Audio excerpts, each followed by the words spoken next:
Glória a Deus, a paz do Senhor Jesus, igreja. Amém. O bom da máscara é que dá pra gente chorar de boca aberta, né? Se ela se presta a mais alguma coisa boa, é a isso, né? Glória a Deus. Que honra estar aqui nessa noite. Eu quero render graças ao Senhor pelo privilégio dessa oportunidade, poder estar em um lugar, irmãos, onde Deus está. É um privilégio que nada se compara, nada se compara. E Deus está aqui. Esse é o grande diferencial que faz com que as pessoas que não são espirituais e nem discernem as coisas como nós discernimos, até elas sejam capazes de olhar e ver a diferença daquele que serve e daquele que não serve. Deus está aqui. Isso deve ser para vocês motivo de muita alegria.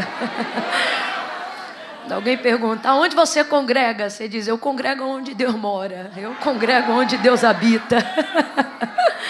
Porque Deus certamente está aqui. Que igreja abençoada.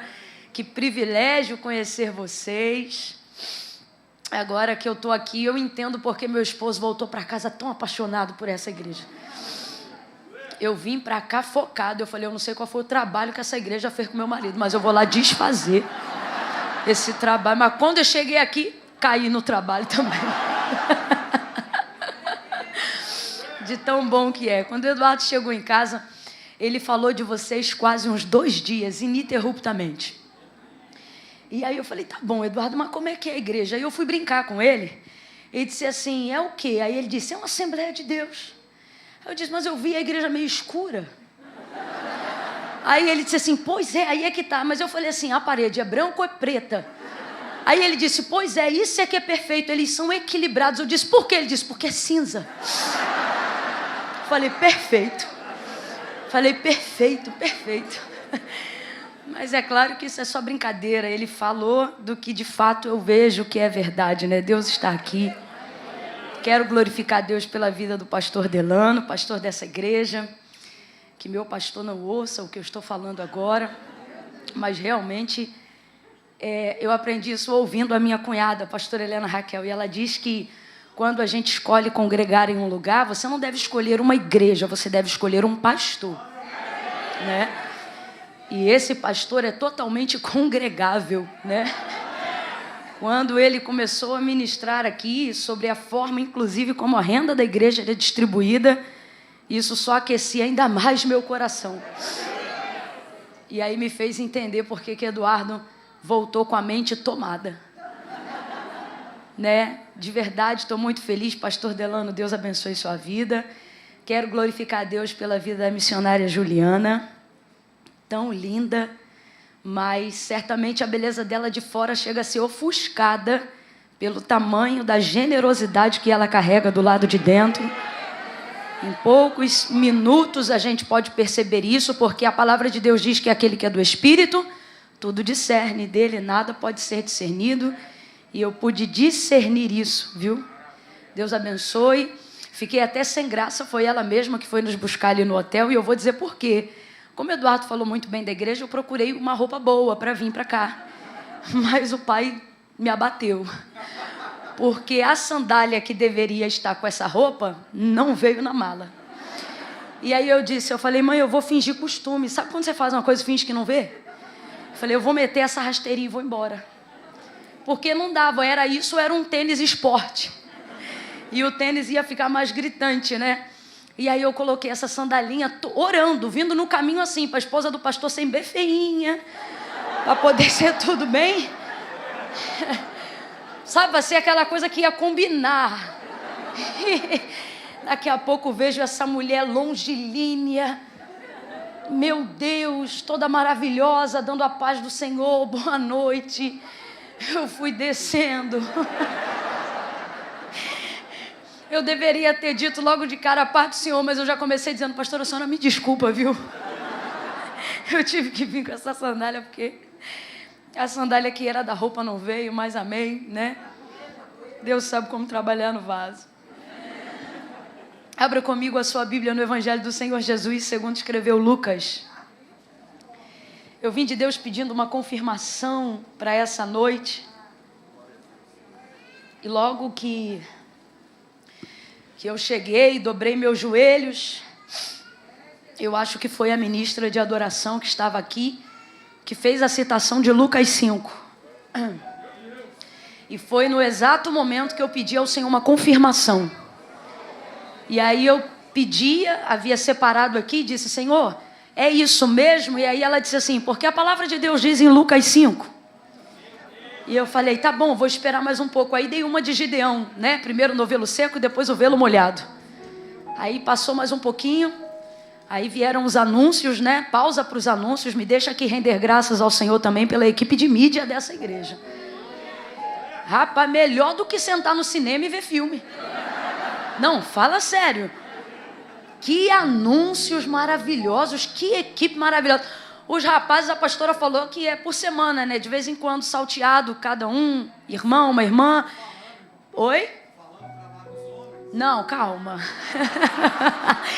E aí os meninos apresentando os anúncios, e aí ela disse: Camila, cada semana é um, né? Ou outro. E eu falei: rapaz, todo mundo é bom. E quando saiu o primeiro anúncio do jovem, eu pensei: se eu fosse dessa igreja, eu não estou nem aí que eu sou casada. Eu ia ir para o grupo dos jovens. Muito bom o grupo dos jovens. Aí daqui a pouco veio as irmãs, e eu vi aquela mesa de comida. Eu falei: é ruim, hein? Eu ia ir para o grupo das irmãs. As irmãs animadas, alegres, edificando. Aí a pastora sem graça dizendo: rapaz, no vídeo nosso só apareceu comida. Aí apareceu o meu. Eu falei: pastor, o poder de Deus, ó, falou de comunhão, tem que ter comida. E aí depois terminou dos homens. Aí eu falei: rapaz, eu acho que eu ia no dos homens só para admirar, porque tá tão escasso que quando a gente vê um grupo firme assim, a gente vem nem que seja para ver, né? E aí a gente percebe que a igreja é equilibrada, né? Não tem nenhum mais, nenhum melhor, porque aqui todos sabem qual é o seu lugar. E isso faz com que o corpo de Cristo seja edificado. E aí agora, na hora de encerrar, para me dar a oportunidade, aí mais uma vez a confirmação. O pastor falando da nossa família, e ele disse: a pastora veio aqui e pregou Lucas 5. E aí eu falei: eu já entendi, Jesus, agora eu vê-lo seco. Então, Lucas 5, por favor. Eu quero agradecer o fundo, mas vamos deixar para o final, aí a gente encerra todo mundo junto. Glória a Deus. Lucas, capítulo de número 5. Oh, glória a Jesus.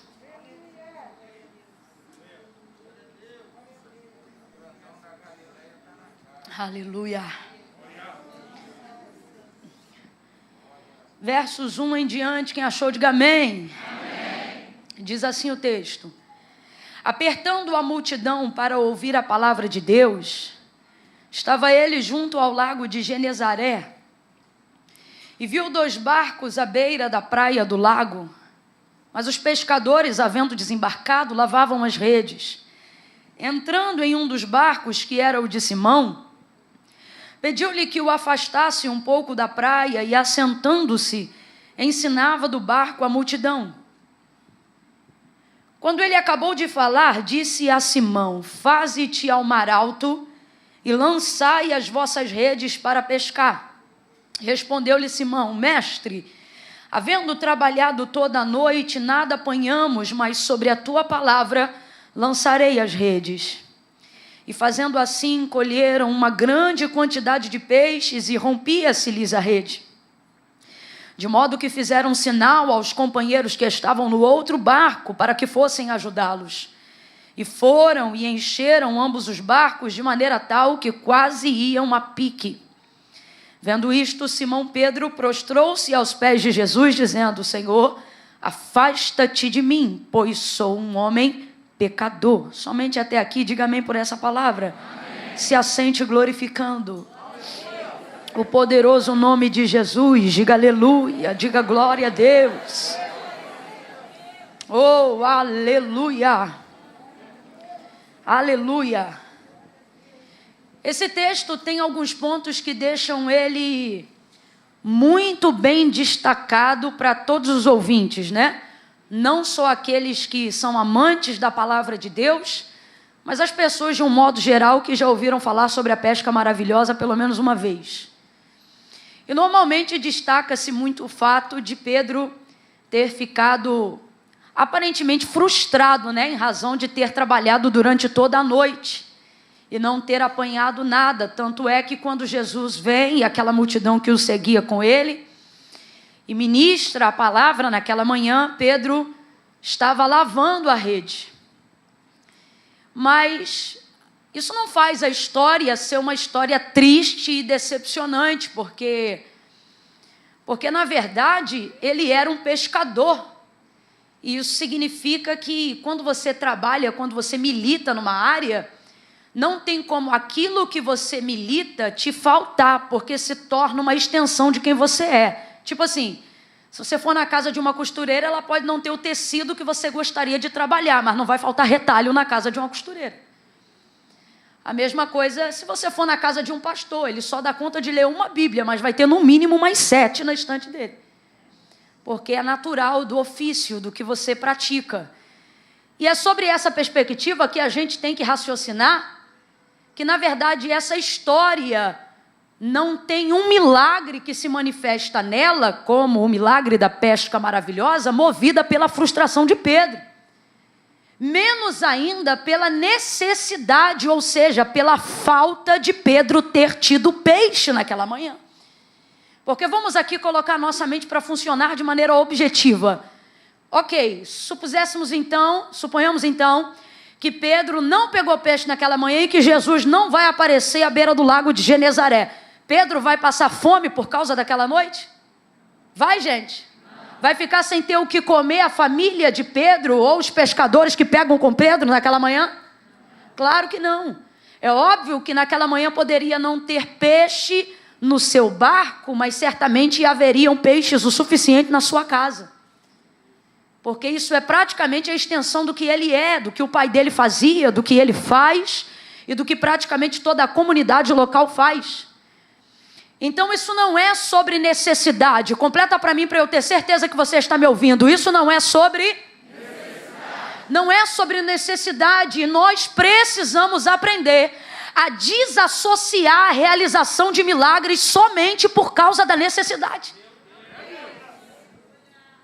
Tanto que não é o milagre da necessidade, também não é o milagre que matou a fome. A epígrafe do texto da maioria das Bíblias aqui, que tem aquele intituladozinho em negrito, né, em comum da mensagem, não vai estar escrito a pesca da necessidade ou a pesca que matou a fome do povo. O que vai estar escrito, independente da tradução, dá sempre ênfase a uma palavra: a pesca maravilhosa. E o que é maravilhoso? Maravilhoso é aquilo que transita acima do básico, acima do necessário. Quando uma coisa é muito boa, nós dizemos então que esta coisa é ótima. E quando uma coisa é melhor do que ótima, nós chamamos esta coisa de maravilhosa. Por isso a pesca é maravilhosa, porque ela fala de algo que não transita só dentro do circuito da necessidade, mas de algo sobrenatural que vai muito além dos peixes. Fala sobre a chamada de Pedro.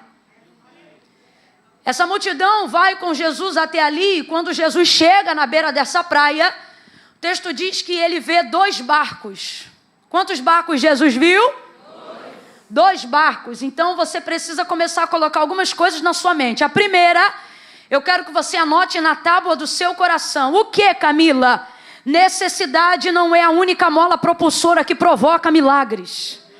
Tem pessoas que estão deixando de viver um tempo de manifestações sobrenaturais da parte do eterno, sejam em suas vidas amorosas, sejam em suas vidas financeiras, sejam em suas vidas espirituais, sejam em seus ministérios, não porque Deus não queira fazer, mas porque elas cativaram a soberania de Deus na crença de que para haver milagre precisa haver uma necessidade. E se você só acredita que Deus faz milagre baseado na necessidade, você está tornando cativeira ilimitada a sua fé e o seu relacionamento com Deus. As pessoas estão trabalhando nessa vertente e isso é quase que instintivo. Eu disse que isso é quase que? Isso se dá basicamente porque nós somos brasileiros e qualquer nação que tenha passado ou que viva o tipo de história dentro desse quadro que datamos de 500 anos até hoje, acaba vivenciando quase que o mesmo tipo de raciocínio. Por quê? Porque nós viemos de uma nação escravista, escravocrata. Viemos da construção da ideia de que se o homem tiver o que comer, o que beber e o que vestir, isso já é o suficiente. Nós fomos treinados para construir, com o longo do tempo e o passar dos anos, a ideia de que o sonho americano é poder comprar mais do que precisa. Viramos tão materialistas e ligados a necessidades, não porque somos fúteis, mas porque com o passar dos anos, alguém foi incutindo na nossa mentalidade que você precisa ter o básico, e se você tiver o básico, isso já é o suficiente. E isso, na verdade, limitou demais a nossa mentalidade de formas absurdas que também se revelam na cultura da nossa fé. Você pensa que vem para Cristo e isso foi abolido, mas não foi. É por isso que tem dificuldade na hora do ofertório. É por isso que o dízimo tem dificuldade de ser aplicado. Não apenas porque a gente tem que comprovar obrigatoriamente por algo teológico, mas porque na verdade a barreira que está no coração da gente quando fala de liberalidade, de generosidade, é que a gente precisa viver na margem da necessidade. Então se alguém te fizer dar mais, tem que te provar o porquê. Porque isso nem entra na sua cabeça. E aí você pensa que isso é natural e voluntário, mas não é. Isso faz parte de uma cultura que a gente carrega há muitos anos, aonde você tem que trabalhar para viver, e no final você trabalha tanto que já não sabe se vive para trabalhar ou se trabalha para viver. Somos de uma época que não tiramos férias, vendemos férias. Somos de uma época em que temos dificuldade de confiar na graça de Deus. É por isso que essa geração precisa ser doutrinada. É por isso que essa geração nova precisa ser mentoreada. Por quê? Porque criticamos eles. Porque vemos que na liberdade da graça, eles às vezes quase caminham para a libertinagem do mundo. Mas eles têm uma característica. Eles sabem ser filhos como a gente ainda não aprendeu. Porque nós viemos de uma geração onde a nossa escola só ensinou a gente a ser servo. Nós temos na escola anterior, a escola da nova geração, uma escola de servos que eu não sei se levantará ainda esses dias. Aonde não tinha nenhuma palavra que tirava um crente da igreja. Aonde os crentes eram tão fortes e tão fiéis que quando se pregava voluntariado na igreja, não se queria saber quanto que ia receber. Uma geração que aprendeu mordomia cristã, como poucos aprendem nos dias de hoje. Agora, em contrapartida a isso, desenvolveu também a lei da meritocracia, aonde a gente quis justificar e burocratizar a graça, acreditando que a gente só pode receber em cima daquilo que a gente faz. E com isso começou a vir a doutrinação da santificação, que não é por gratidão, é pela necessidade de querer justificar a graça que eu diz que recebi. Então eu tenho que santificar, eu tenho que jejuar, eu tenho que orar porque eu amo a Deus, não porque eu tenho que fazer isso. Isso acabou pervertendo a nossa mentalidade. E essa nova geração, eles já são ao contrário, tem dificuldade de mordomia cristã, só falam de graça, mas não sabem o que é trabalho. Tem dificuldade de serviço, acha que tudo é de graça e a graça é o tempo todo, e nem se santificam porque acha que isso seria sacrifício de tolo, quando na verdade método de santificação e entrega não é para justificar a graça, porque nada justifica a graça, mas é uma das únicas formas de agradecerem pela graça que eu recebi, é se santificando, é honrando, é pagando o que a gente chama de preço. E aí fica um em um polo, uma geração em um polo e a outra geração em outro polo, mas Deus está levantando igrejas como esta para fazer o encontro das águas. Oh, aleluia! E uma das primeiras coisas que a gente precisa entender na nossa geração é que milagre não é movido só por necessidade. Necessidade não é a única mola propulsora que provoca milagres. Diga comigo, milagre. Tá fraco, diga milagre. Não é para quem precisa. Diga milagre é para quem deseja. Se você cultiva durante muito tempo, a ideia de que somente a necessidade te dá condições de buscar ou legitimidade para provocar milagres, duas coisas acontecerão. Primeiro, esse Deus que você diz amar e esse Deus que você adora, dentro de pouco tempo, se você acreditar, que somente necessidade provoca milagre, esse Deus que você ama e diz servir, em pouco tempo torna-se o Deus mais injusto que você já conheceu.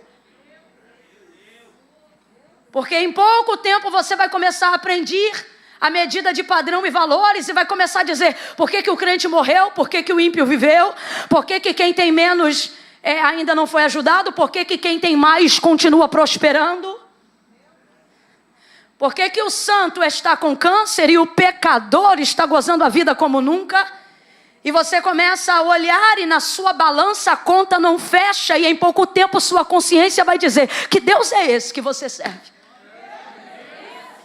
Porque você, sem perceber, está caindo na doutrinação de acreditar que é a necessidade que provoca milagre. E a segunda coisa terrível que acontece depois dessa primeira é que você, mesmo servindo a Ele, não compreendendo as coisas que Ele faz, mesmo que você coloque tudo na conta da soberania, sem buscar a compreensão de por que Deus age como age, é como é e faz o que faz, não vai dar, inevitavelmente. A segunda coisa vai acontecer e é o que acontece com 80% das pessoas que acreditam estarem seguindo o cristianismo como deve ser. O que, Camila? Elas só se relacionam com Deus ou só conseguem estreitar relacionamento com Deus quando estão sendo provadas.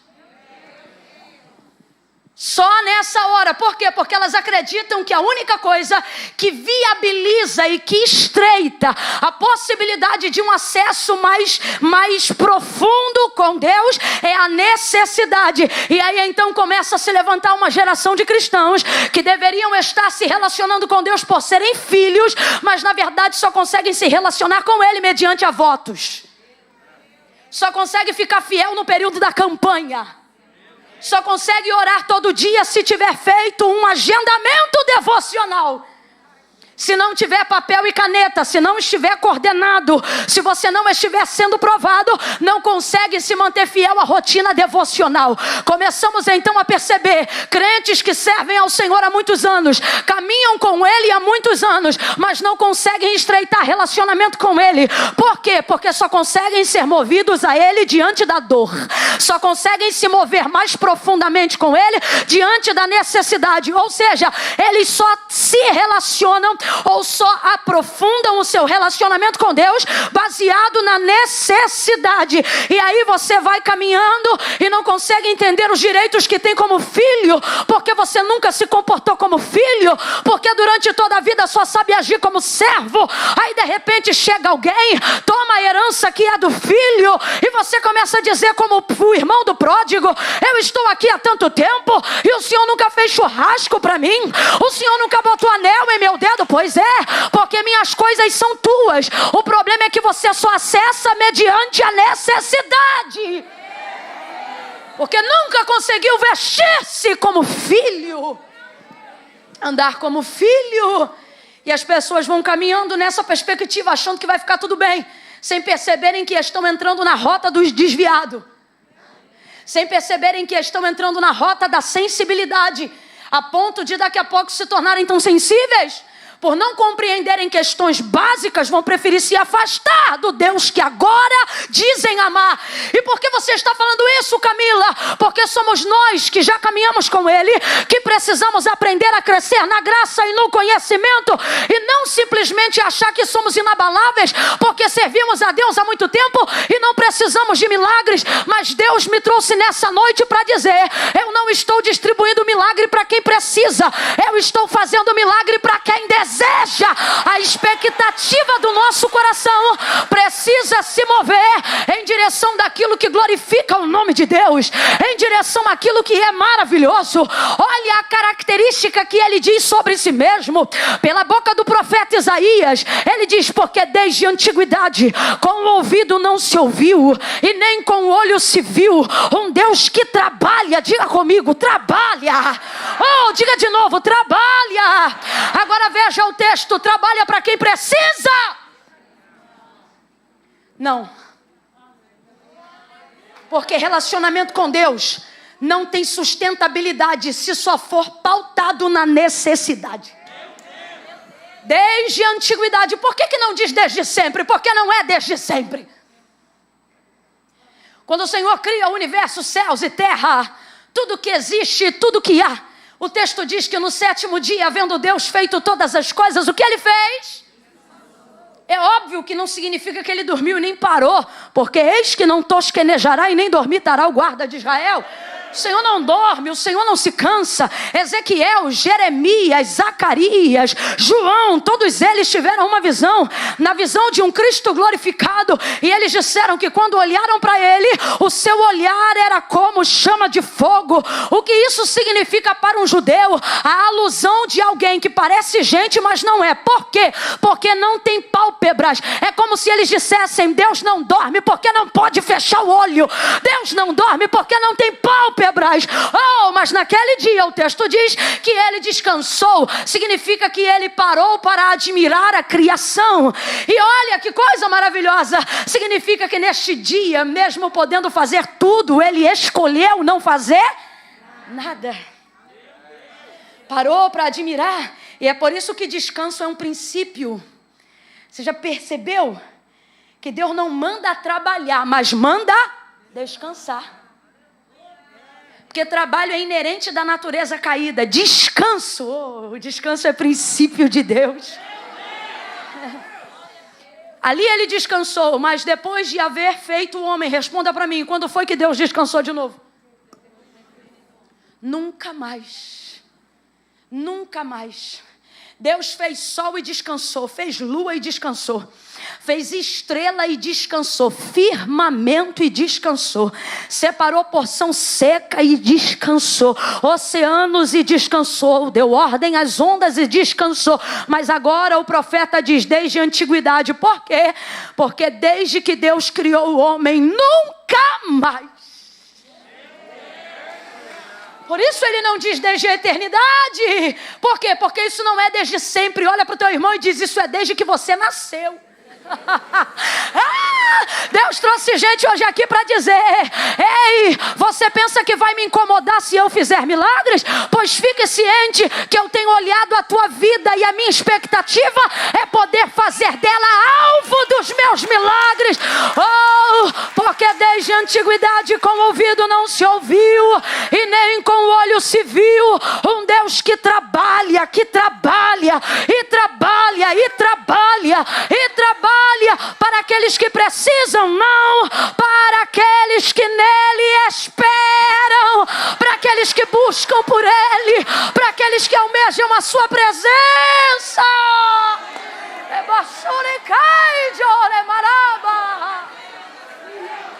Diga de novo para alguém que está ao seu lado, diga: milagre. Está fraco, grita para ele: milagre. Camila, mas é que eu não gosto de gritar. Então da próxima vez procure o culto menos pentecostal, porque se aqui é pentecostal até o tutano. Olha para quem está do teu lado aí agora e diga: milagre. Não é para quem precisa, diga: é para quem deseja. Deus está dizendo: eleve a expectativa que você tem no Senhor hoje, porque Ele deseja fazer milagre. A pesca maravilhosa não é sobre como Deus supre necessidades. A pesca maravilhosa é sobre como Deus entra em áreas pequenas, frágeis, humanas, só para chamar a atenção para aquilo que Ele realmente quer revelar. Parece que os discípulos nasceram no Brasil também, porque logo no início do ministério, uma das primeiras coisas que Jesus faz é quebrar essa mentalidade de só viver para comer. Jesus, Ele diz: não é a vossa vida mais importante do que a roupa do corpo? Por quê? Porque eles andam atrás de Jesus enquanto Ele multiplica pão, enquanto Ele multiplica peixes, enquanto Ele faz coisas relacionadas à comida, e uma multidão segue. No dia do primeiro sermão da montanha, quando Ele só fala de alinhamento de caráter, não fica ninguém. Aí Pedro diz: é duro esse sermão, mas Jesus é bem resolvido. É diferente da gente, que quando vê o povo levantando e indo embora, começa a dizer: não vai embora não, que já está acabando. Espera mais um pouquinho que fulano vai cantar. Jesus não é assim não. Jesus olha para os discípulos e de vez de falar: fica mais um pouco, Ele pergunta: e vocês não querem ir também não? Aí fica todo mundo.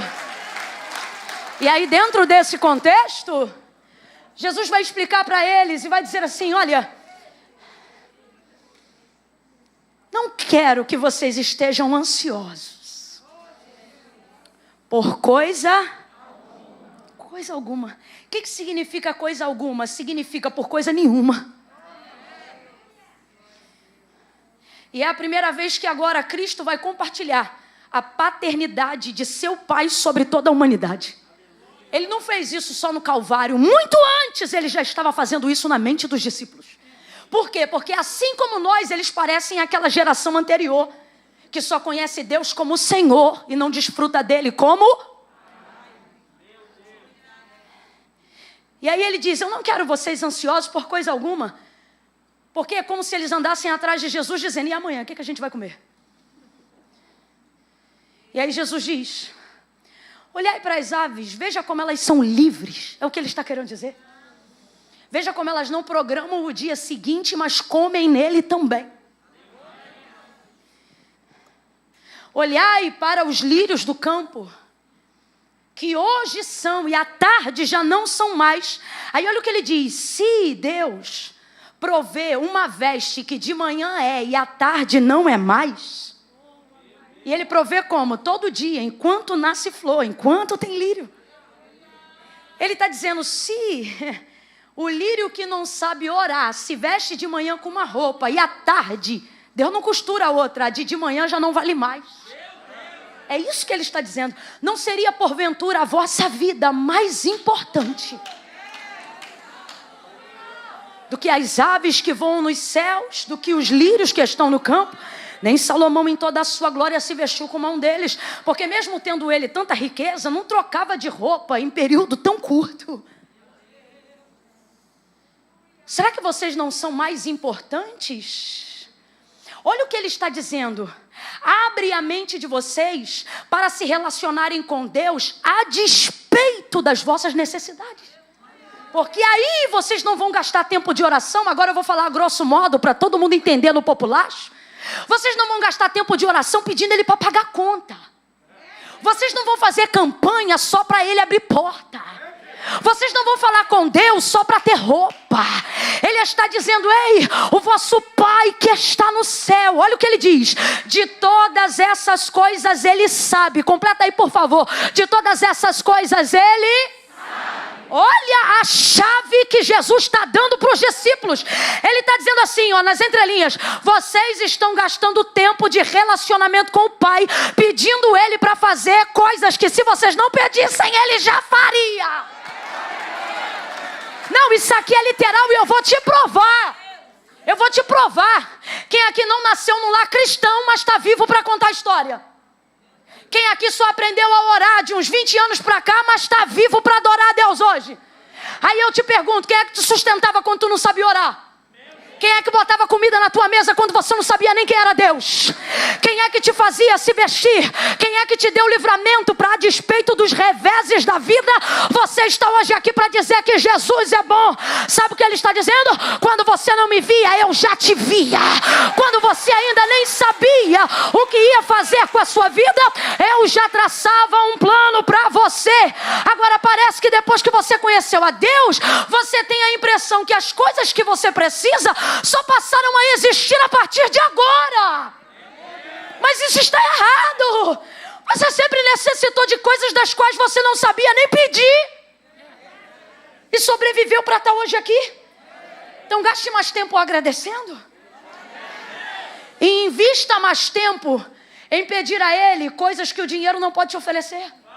Eu vou falar bem rasgado, você vai entender. Eu amo milagres, providência, finança, porta aberta. Recebo todos eles. A minha vida é a prova viva de que Deus prospera, de que Deus acrescenta. Absolutamente tudo que eu uso, tudo que eu ganho, tudo que eu tenho, vem do altar. E por isso, para o altar, eu me entrego visceralmente. Agora, quando eu entro para falar com Deus, eu não pauto o meu relacionamento só em necessidades. Porque se eu quiser um pouco mais, eu faço um pouco mais. Quer um pouco mais? Capine um pouco mais, batalhaje um pouco mais, dobre o teu plantão um pouco mais. Fale com Deus coisas que o plano de saúde não pode cobrir. Fale com Deus coisas que você não encontra no armário da sua cozinha. E aí, Camila, e aí você vai ver uma janela no céu aberta, uma janela de dentro para fora. Olha para quem está ao seu lado, libere uma palavra profética agora. Diga para essa pessoa: você conhece o Deus bom. Diga: você conhece o Deus ótimo. Diga assim: mas em 2021 Ele quer ser o Deus maravilhoso. Melhor que bom, melhor do que ótimo. O Deus maravilhoso. Deus maravilhoso. Deus maravilhoso. Deus que entra onde o remédio não entra. Deus que não espera eu chegar no meu limite para me socorrer. Deus que me abençoa quando eu menos espero. Deus que abre portas maiores do que eu preciso. Deus que me deixa viver melhor do que eu mereço. Que Deus é esse? É o Deus que não espera eu me arrebentar para mostrar que me cura. É o Deus que não espera eu chegar no limite da minha vida para conhecer a sua bondade. Deus que me abençoa por detrás e por diante. Deus que me abençoa de manhã e à noite. Deus que me fará viver bem com as bênçãos. Sabe por quê? Rapaz, a coisa é tão séria, tão séria. Eu disse que a coisa é? Vou até beber uma água.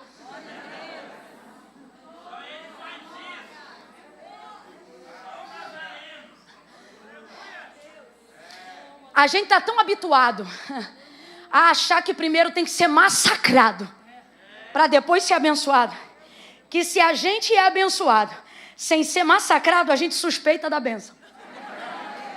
Fala a verdade.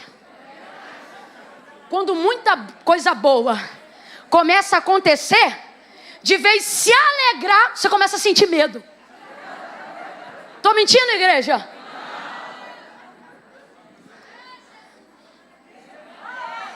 O coração começa a ser assaltado. Você começa a pensar: vai morrer alguém, vai acontecer alguma coisa ruim. Deus começa a abençoar. Quando Ele começa a abençoar sem medida, aquela recalcada, sacudida aí, quando vem a transbordante, é ruim da gente ficar bem, a gente começa a ficar mal. Te diz: não tem como, está tudo pago, tudo dando certo, as crianças com saúde, a igreja está prosperando. Vai acontecer uma tragédia. Você começa a suspeitar do cenário do milagre, sabe por quê? Alguém incutiu na sua mente. E incutiu tão sutilmente, por isso que a gente chama de cultura.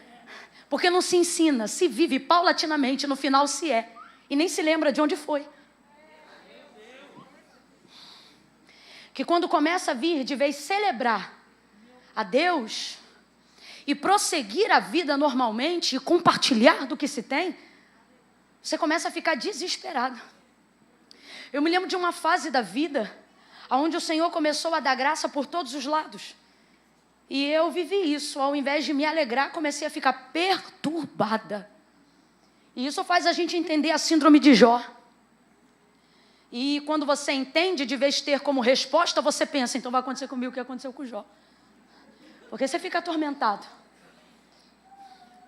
Aí um dia eu estava sendo ministrada pelo bispo T.D. Jakes, e uma única frase, ele, pela palavra de Deus, me fez viver um quebramento de cadeias.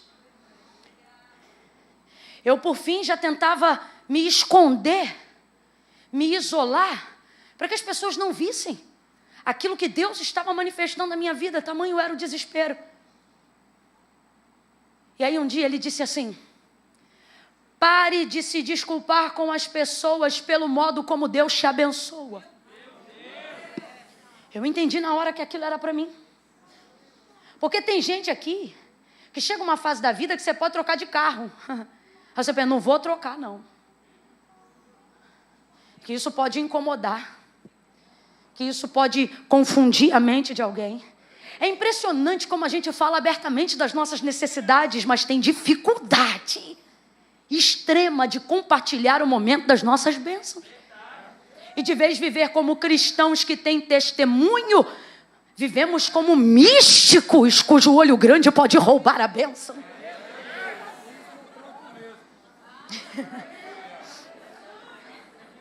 Então preste atenção.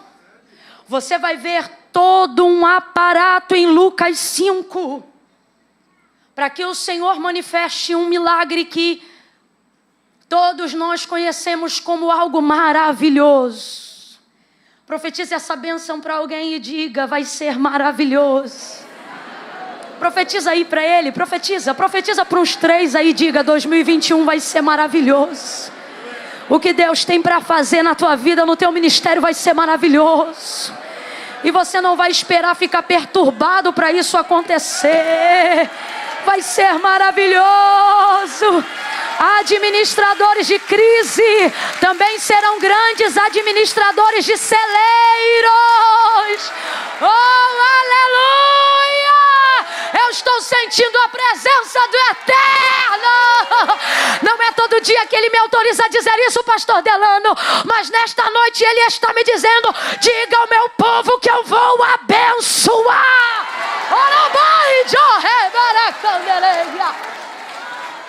Aleluia! Oh, aleluia!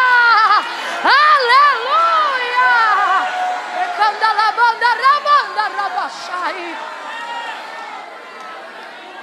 Camila, eu quero ser um agente de milagres.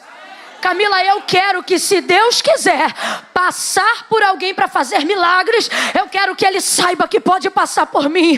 Ele pode passar pela minha vida. Ele pode passar pelas minhas contas. Ele pode passar pelo meu barco. Entra no meu barco, Jesus. Oh. Se você quer ser essa pessoa, eu vou falar só 3 coisas. E se eu dissesse para você que exatamente como alguém passa uma receita de bolo, é só isso que você tem que fazer: anotar essas coisas.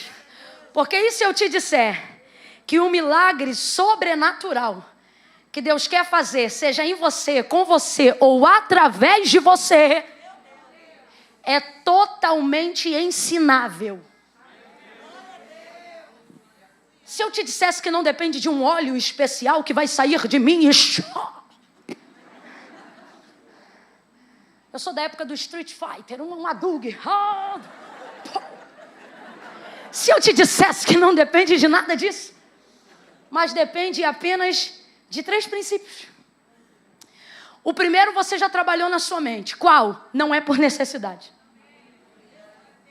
Qual é o segundo? Ative a sua visão panorâmica. O que é isso, Camila? O texto diz: chegando Jesus à beira do lago de Genezaré, viu quantos barcos? Quem lembra? 2. Quantos barcos? 2. Mas durante toda a narrativa do texto, ele só trabalhou com 1. Nunca despreze o olhar de Jesus em detrimento da sua obra. Nem sempre ele está fazendo literalmente aquilo que todo mundo acha que ele está fazendo. Tudo que ele faz não tem a ver necessariamente com o que ele faz, mas com o que ele viu antes de fazer. Então nunca acredite que porque ele não está tocando em alguém agora, não significa que este alguém também não esteja envolvido. Que porque ele não entrou na casa de alguém agora, que não significa que essa casa também não faça parte do plano. Que porque ele ainda não salvou alguém que mora lá, é porque ele não tem obra com este alguém. Abre teu olho. Eu vou lhe dar aqui uma dica, se eu puder lhe dar. Observe muito mais a motivação que leva Jesus a fazer o que ele faz do que de fato o que ele está fazendo. O que o texto deixa claro, muito antes de dizer o que ele está fazendo, é mostrando o que primeiro ele viu. E o texto é claro: chegando Jesus na beira do lago, ele viu quantos barcos? 2 barcos.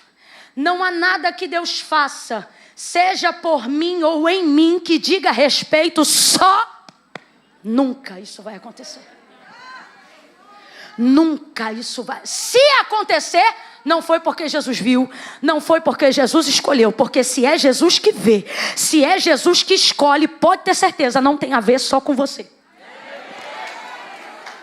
Chegando na beira da praia do lago de Genezaré, viu 2 barcos. Camilo, o que Deus então está me dizendo nessa noite? Ele está dizendo, ative a sua visão panorâmica. Comece a imaginar, se Deus enchesse você, se Deus começasse a usar você, se Deus manifestar um milagre em você, no raio de atuação, aonde você mora, onde você trabalha, onde você estuda, quantas pessoas mais poderiam ser atingidas por aquilo que Ele vai fazer na sua vida? Oh meu Deus, catuca os 2 aí e diga, ativa a visão. Ativa a visão. Que visão? Visão de umbigo? Não. Visão panorâmica. 360 graus. Deus trouxe a gente hoje aqui para dizer, ei, eu vou ampliar a visão de vocês. Eu vou mostrar que aquilo que eu vou fazer em vocês não significa que vai acabar em vocês. É apenas o ponto de partida de por onde eu vou começar a fazer uma grande obra. Quem está entendendo isso, levanta a mão para o céu e começa a dizer, olha eu aqui, Deus. Olha eu aqui, Deus. 2 barcos. Eu não conto almas, a não ser quando estou num lugar grande e a reconciliação é grande, e eu conto só algumas para poder mostrar para as pessoas que houve reconciliação. Mas também não faço isso porque não gosto de usar óculos e não enxergo de longe. Mas por que eu estou dizendo isso?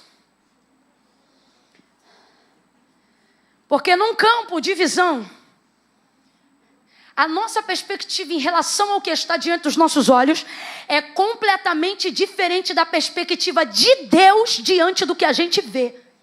Literalmente. Você passa por um cracudo e diz, olha ali um cracudo. Jesus passa pelo cracudo e diz, ali um menino. João 9 sempre prova isso. Todos passaram por um cego e disseram, ali um cego. Jesus passou pelo mesmo cego e disse, ali um homem. Ele tem uma perspectiva diferente mesmo quando nós estamos olhando para o mesmo lugar. Ele disse o que para Samuel na unção do rei?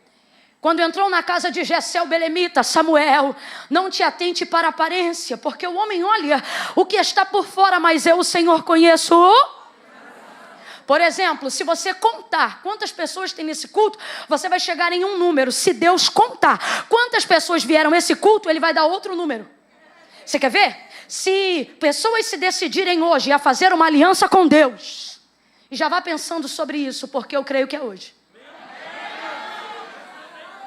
E você vir aqui no altar hoje fazer uma aliança com Deus, se eu olhar, eu vou contar de acordo com as pessoas que eu vejo. Jesus não. Quando eu conto uma alma e penso, uma alma, Ele diz, que uma alma? Estou vendo aí a mãe, o pai, o tio, o irmão. Você conta uma vida, Ele conta uma geração. É uma perspectiva diferente. E é por isso que você tem que ativar a sua visão. Por quê? Porque com o passar do tempo, à medida como Deus vai trabalhando em você e com você, você é tentado a achar que essa obra é só sobre... E não é. Não é. Você começa a achar, Deus me escolheu e está trabalhando comigo porque lá em casa só eu sou crente. Você começa a excluir pessoas da sua trajetória com Deus porque elas ainda não servem ao Senhor. Você começa a orar por maridos que ainda não se converteram e começa a dizer, ou converte ou leva, como se fosse simples assim.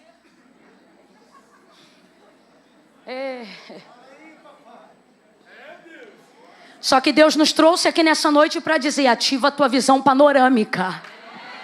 Por quê? Porque o lugar que Deus está para fazer o que vai fazer depende de alguém que veja como Ele vê. E o que Ele vê? Ele vê coisas que estão além de si próprio. Chegando ali, vendo os 2 barcos, ministra a palavra. Pedro continua lavando as redes, mas ouve a palavra daquela manhã. Ele ainda não sabe que é Jesus. Diga comigo para não esquecer. Diga, ele não sabe. Isso, ele ainda não sabe que é Jesus. Mas ele percebe que este homem que está ministrando na beira da praia aquela manhã, ele tem autoridade. Então ele pensa, é um rabi, é um mestre. E começa a prestar atenção naquilo que ele está falando. Jesus pede o seu barco emprestado, ele usa o seu barco. E agora ministra, e depois de ministrar e Pedro ouvir, ele desce do barco.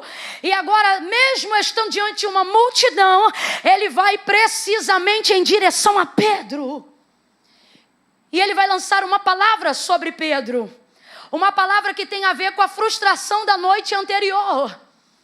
Jesus olha para Pedro e vai dar a ele um norte que vai mudar a realidade daquela manhã, materialmente falando. Agora é interessante, dá uma pausa. Jesus, ele tem dessas coisas, presta atenção. Pedro ainda não sabia que era Jesus, mas nós sabemos. E quando nós sabemos que estamos diante de um Jesus que tudo pode, de um nome que tudo opera, começamos a criar expectativa em como ele pode agir em cima das nossas frustrações, sim ou não? Você não vem para um culto como esse só para participar de uma liturgia devocional. No fundo, ainda que não seja o foco principal é a adoração. Mas lá no fundo, você nutre a expectativa de que Deus terá misericórdia e vai liberar uma palavra, vai te dar um rumo, vai dar uma direção, um destino, sim ou não? Agora, sabe o que é complicado? É quando a gente sabe quem é ele, sabe que ele tem poder de fazer. Porque do mesmo jeito que ele disse para Pedro, joga a rede no mar, ele também poderia dizer, joga na areia. E se ele tivesse jogado, ia dar peixe. Porque ele é o Filho de Deus. Aí quando você sabe que ele tem poder de fazer da boca de peixe caixa eletrônico, você começa a nutrir expectativas de que Deus fará. E de que Deus te dará uma direção nas áreas que você viveu frustração com relação a coisas que você nunca fez. Você começa a nutrir expectativa. Diga comigo e me respeite na minha carioquice. Então chia quando for falar. E diga expectativa. Também não debocha. Expectativa. É natural, Pedro vai nutrir um nível de expectativa, porque um homem que arrasta uma multidão não é qualquer pessoa. Quando Jesus vai caminhando em direção a ele, parece que eu vejo a expectativa dele aumentando, porque isso é normal. E aí a expectativa começa a ser elevada. E é igualzinho a gente, seja quando faz campanha ou quando está num culto especial como esse, nessa noite de domingo. Ah, você até pensa, só estou indo para adorar. Mas daqui a pouco está com a expectativa. Jesus pode fazer o que ele quer? Vai que Jesus dá a resposta, vai que ele abre a porta, vai que ele faz o milagre, vai que ele visita na área da minha frustração. Aí quando Jesus chega a Pedro, parece que eu vejo Pedro vivendo o momento que a gente vive. É quando o coração parece que para de bater no peito e começa a bater no pescoço. Tum, tum, tum. É igual quando quem crê na profecia, o profeta vem andando, quando ele bota a mão no teu ombro, você já está assim, é verdade. Sabe nem o que ele vai falar ainda. A expectativa, né, alta. Vem Jesus em direção a Pedro, coração batendo no pescoço. Eu que estou falando sobre expectativa. E aí, é nessa hora que se compara a nós. É quando você nutre uma expectativa. E Camila, qual é o terreno propício para eu gerar expectativa? A espera de que Deus vai fazer coisas novas. Sim ou não, meu povo? Sim ou não? Expectativa já fala sobre isso, um apontamento novo. Aí Jesus chega para Pedro e dá uma palavra que não tem a ver com o novo, tem a ver com o que já passou. E podendo dizer, lança a rede para cima. E podendo dizer, lança na areia. E podendo dizer, se assenta à beira da praia que eles vão nadar e pular no barco. Não. Ele diz, Pedro, voltai. É complicado quando você tem uma expectativa de uma direção nova e a primeira palavra que sai da boca de Deus em direção à tua expectativa começa com volta.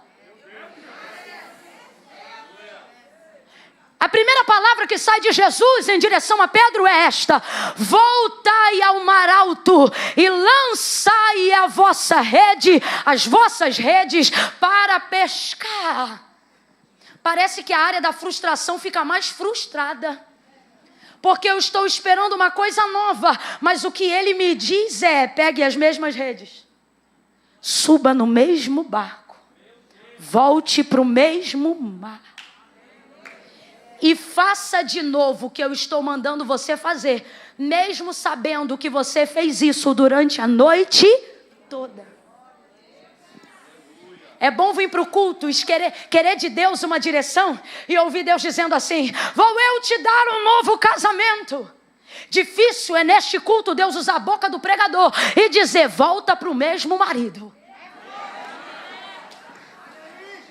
Quando você está insatisfeito com a igreja que você congrega, a sua expectativa de uma direção é Deus usando a sua palavra para dizer a você: pode sair, procure outro ministério. É complicado quando Ele usa a palavra dele para te dizer: volta para o mesmo departamento, seja ovelha do mesmo pastor e continue usando suas ferramentas.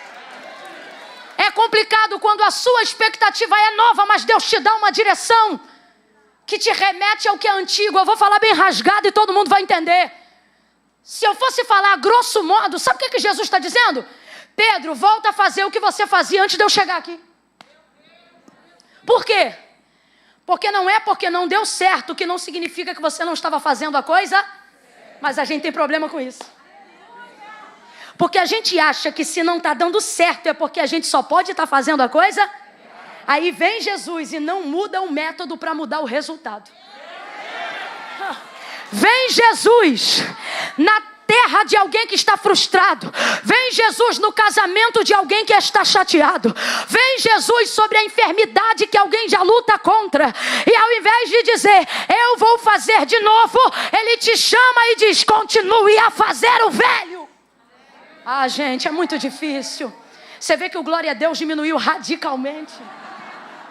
Porque a expectativa de um culto como esse é: Camila, nos aponte um caminho que ainda não ouvimos. Aí Deus pega uma placa bem grande sinalizada e diz: continue na mesma direção.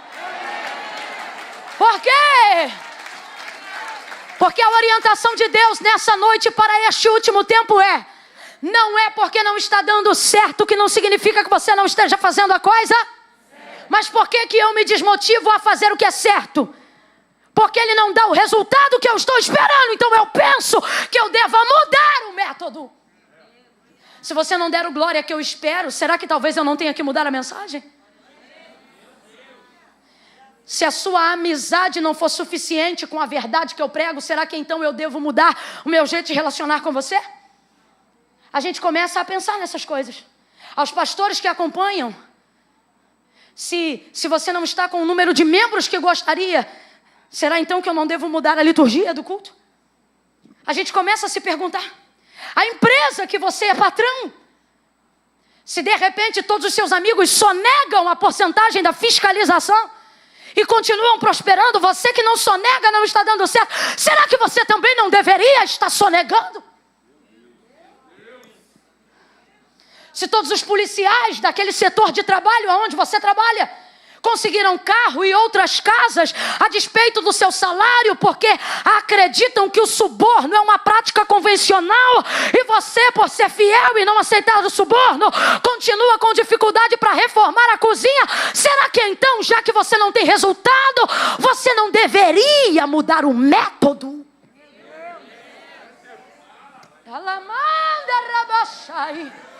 E daqui para frente, nos últimos 15 minutos que eu vou ministrar, se você não quiser dar glória, fica à vontade. Sabe por quê?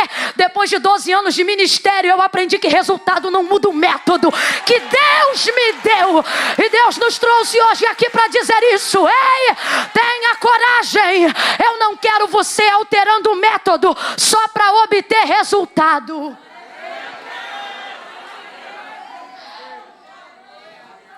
Você não pode mudar quem Deus quer que você seja só porque você não é popular entre os que queriam que você fosse diferente.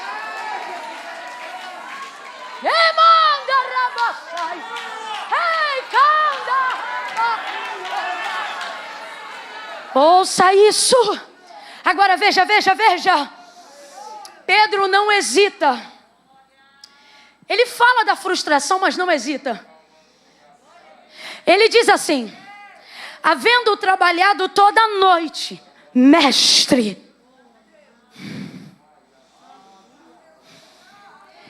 eu não estou dizendo que você não vai ver Deus mexendo em áreas da sua frustração. Eu só estou dizendo que depois de você ver Deus mexendo lá, lembre-se que Ele é mestre. Está doendo, mas eu vou, mestre. Eu não gostaria, mas isso não é sobre o que eu quero, é sobre o que a tua palavra diz, mestre. Eu não gostaria de ter que voltar depois de ter lavado as redes, mas eu reconheço que quem está mandando é mestre. Havendo trabalhado toda a noite, mestre, nada apanhamos, mas sobre a tua palavra eu lançarei a rede. Eu vou continuar a fazer o que o Senhor está me mandando fazer e vou fazer debaixo da tua palavra. Preste atenção.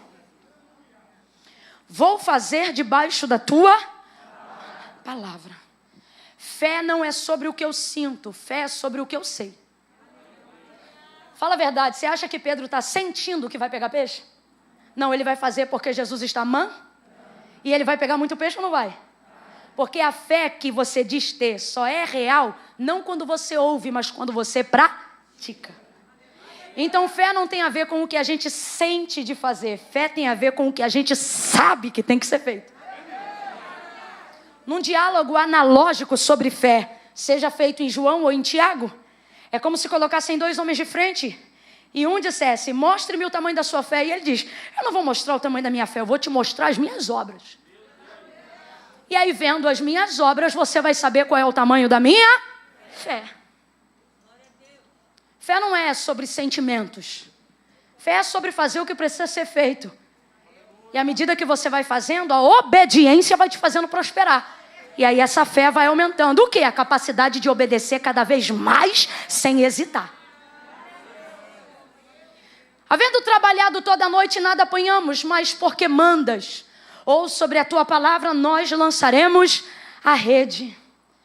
Agora eu te pergunto, Pedro ainda não sabia que ia pegar a maior quantidade de peixes que já pegou na vida de uma vez só. Ele não sabia. Agora Jesus sabia. Já que Jesus está mandando ele fazer uma coisa que ele já fez e não deu certo, por que Jesus não anima ele a fazer? Dizendo, olha, você vai fazer de novo o que você fez a noite inteira, mas agora você vai pegar peixe que nunca pegou a vida inteira. Porque raciocine, Pedro não sabia que ia pegar tantos peixes, mas Jesus sabia, sim ou não? Sabia, sim ou não? Mas Jesus não anima ele. Jesus só libera sobre ele a palavra, que é o método. Aí eu digo, Deus, por quê? Se o Senhor sabia que ele ia pegar, por que não animou a expectativa dele? E o Senhor me disse, porque a vossa expectativa tem que estar no método e não no resultado. Se a sua expectativa só caminhar de acordo com o resultado, você vai macular o resultado antes mesmo de obedecer. Porque a sua intenção em obedecer não é para obedecer o método, mas para desfrutar do resultado. E aí, já maculou. É por isso que Mateus 16, 24, Jesus diz, aquele que quiser vir após mim, negue-se a si mesmo, tome sobre si a sua cruz e siga-me. Portanto vos digo que qualquer que perder para me seguir já ganhou, mas qualquer que querer vir para ganhar já perdeu. Olha o que Jesus está dizendo. Se você tiver que perder para chegar, se considere ganhador antes de ganhar. Agora, se você quiser vir para ganhar, considere-se perdedor mesmo depois de chegar. Por quê? Porque o que faz da gente vencedores e perdedores no olhar de Deus não são os resultados que a gente desfruta, mas e a fidelidade em obedecer ao método da sua palavra. Jesus não anima Pedro. Jesus não diz para Pedro, Pedro, vai filhão, que agora vai ter muito peixe, porque isso aqui não é sobre ter peixes. É sobre ver se quem vai ser chamado é capaz de obedecer a palavra independente do resultado. Se o Senhor passasse uma sonda espiritual nessa noite, será que Ele poderia aferir todos os corações aqui em dizer que estamos aqui por causa do método ou só viemos nesta noite por causa dos resultados? Ele vai para o barco. Mesma rede. Mesmo barco. Mas presta atenção. A expectativa é nova. Por que, Camila, que você diz isso? Pelo simples fato dele voltar ao mesmo lugar. Eu vou falar um negócio para você. Quando alguém vai te dar uma direção nova, você não precisa de uma expectativa nova. A direção é nova, a expectativa nasce naturalmente. Quem aqui já comprou uma roupa sem ter um lugar para usar? E inventou um lugar só porque queria usar roupa? Fala a verdade, irmã. Você compra uma roupa, tem lugar para ir? Não, mas se aparecer eu já estou pronta. Aí passa um tempo, não tem lugar, você diz, quer saber? Vou botar no culto de hoje. E vem com a roupa. Por quê? Uma roupa nova produz naturalmente uma expectativa nova. Sabe o que é difícil? Nutrir expectativa nova com coisas antigas. Aí você diz, mas bom mesmo, Camila, expectativa nova com coisa nova. Isso é fácil. O que Jesus faz é mais difícil. Ele consegue colocar na gente expectativa nova para viver coisa antiga. Eu vou falar rasgada. Você não precisa de uma animação nova para casar com uma mulher nova. Difícil é ter uma animação nova casado há mais de 30 anos com a mesma mulher. Você não precisa de uma igreja nova para ter uma expectativa nova de servir. Difícil é continuar depois de 5 anos trabalhando no ministério infantil e amando as crianças que você viu crescer. Levante a sua mão porque eu quero profetizar. Deus trouxe gente hoje aqui para dizer, ei, eu não vou precisar inventar uma coisa nova. Eu vou te dar uma expectativa nova para continuar jejuando, orando, buscando, obedecendo o método que Deus te deu. Quem recebe isso, diga amém. Eu posso ouvir um amém? Posso ouvir um graças a Deus? Jesus está dizendo, você vai voltar nesta noite para a mesma casa e não vai odiar essa casa, vai amar essa casa antiga como se fosse uma casa nova. Você vai voltar para este mesmo casamento e não vai odiar essa esposa, mas vai tocar nela como se ainda fosse aquela mocinha da tua mocidade. Deus está dizendo hoje aqui, ei, eu não vou precisar alterar nem o mar, nem a rede, nem o barco. Eu vou trabalhar no teu interior. E aí o barco que você já usa, a rede que você já conhece, o trabalho que você vai voltar na segunda-feira, não vai precisar de um chefe novo. Por quê? Porque você vai estar novo. Vai Pedro para o mar, prepara a rede, lança a rede. Quando ele começa a puxar a rede, o texto diz que o barco começou a parecer que ia a pique e a rede começou a rasgar, começou a romper. Olha para quem está do teu lado para a gente fechar junto. Você tem que se lembrar disso aqui. Jesus só trabalhou ali com Pedro, no barco de Pedro. Mas você lembra da visão? Quando ele chegou, ele viu o quê? Olha para o teu irmão que é para ele não esquecer. E diga assim para ele ou para ela: se não me chamar, quando a bênção chegar, não é ameaça não, é promessa. Levanta o dedo e diga assim, já sabe, vai começar a rasgar.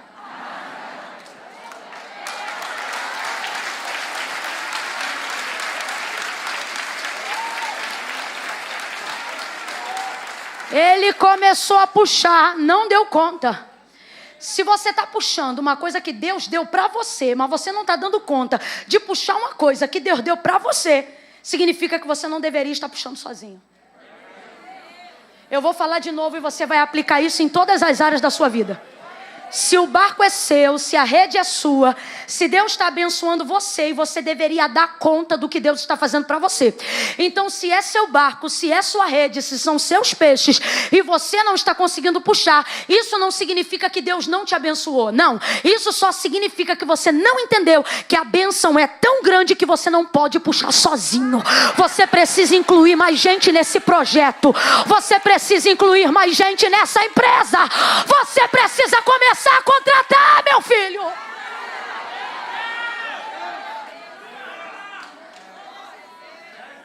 Tá faltando gente para puxar essa rede. Mas eu vou te dizer, sabe o que impede? Sabe o que dificulta? Acreditar numa palavra sozinho e ver gente de fora vindo puxar. Você diz, rapaz, quem veio por mar foi eu. Quem começou esse negócio fui eu. Quem orou por essa casa fui eu. Agora quem vai receber fui eu. Aí você tem que pensar. Ou você pega o suficiente e não vive o milagre, ou para viver o milagre você vai ter que fazer sinal. Agora, não fique triste em ter que fazer sinal. Por que não? Rapaz, olha o texto. Jesus usou o barco e liberou a palavra sobre, só que quem estava perto também ouviu. Se Pedro estava lavando a rede, o texto diz que o outro barco também estava na beira da praia. Só que depois que Jesus liberou a palavra, pode olhar o texto, Jesus liberou a palavra para... Mas o outro barco ouviu e danou-se para o mar também. Está aí no texto, é só você ver. É gente que não foi o alvo, mas ficou debaixo da mesma... Camila, eu ainda não entendi. Você acha que só você é santa, que só você é crente, que só você dá conta. Só que Deus me trouxe hoje aqui para te dizer, eu vou te mostrar que tem gente nesse mesmo mar, que tem gente debaixo de uma mesma palavra, gente que está pronto. Veja, ele não fez sinal para a beira da praia, ele fez sinal, o texto diz que o barco estava Tem gente afundando porque não consegue ver, gente. Que tem gente do lado que é tão crente quanto você é. Ai, Camila, mas você não sabe de onde eu vim. Eu tenho muita dificuldade de confiar. Então guarda essa dica. Quem vier metendo a mão no peixe, desconfia. Só que o texto diz que colando eles, ou seja, emparelhando barco a barco, o barco vizinho meteu a mão na...